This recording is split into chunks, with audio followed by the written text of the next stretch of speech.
السلام علیکم۔ آج کی ہیڈ لائن 24 اکتوبر بروز جمعہ کل کی جنگ کی خبروں کی مختصر سرخیاں پیش ہیں۔ هذه الأخبار اليوم حكت اليوم الخميس 23 من أكتوبر 2025 عناوين مجددة من صحيفة جنگ کرانتشی۔ أصدرت حكومة البنجاب قرارات صامرة لمواجهة التطرف والإرهاب الداخلي۔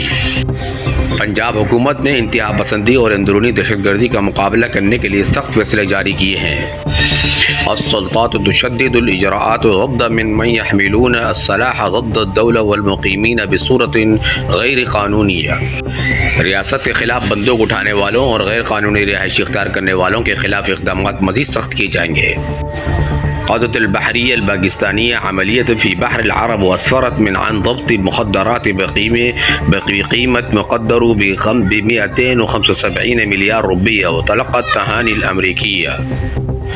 قيادة البحرية الباكستانية عملية في بحر العرب وأسفرت عن ضبط مخدرات بقيمة تقدر ب 275 مليار روپیہ وتلقت التهاني الأمريكي۔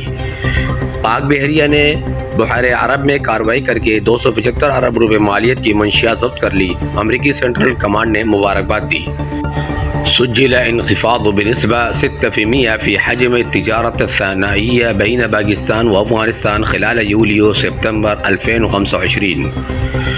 جولائی تا ستمبر 2025 کے دوران پاک افغان دو طرفہ تجارت میں 6% کمی ریکارڈ ہوئی۔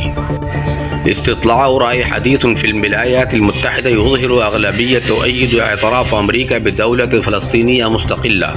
امریکہ میں حالیہ سروے سے معلوم ہوا کہ اکثریت امریکی عوام فلسطینی ریاست کو تسلیم کرنے کے حق میں ہیں۔ كانت هذه أبرز عناوين صحيفة جنگ کرانتشی لهذا اليوم۔ ابقوا معنا عبر فضبريس لمزید من الأخبار والتحلیلات۔ شکرا لکم۔ یہ تھی آج کی اہم سرخیاں روزنامہ جنگ کراچی کی۔ مزید خبروں اور تجزیوں کے لیے فض پریس کے ساتھ جڑے رہیں۔ شکریہ۔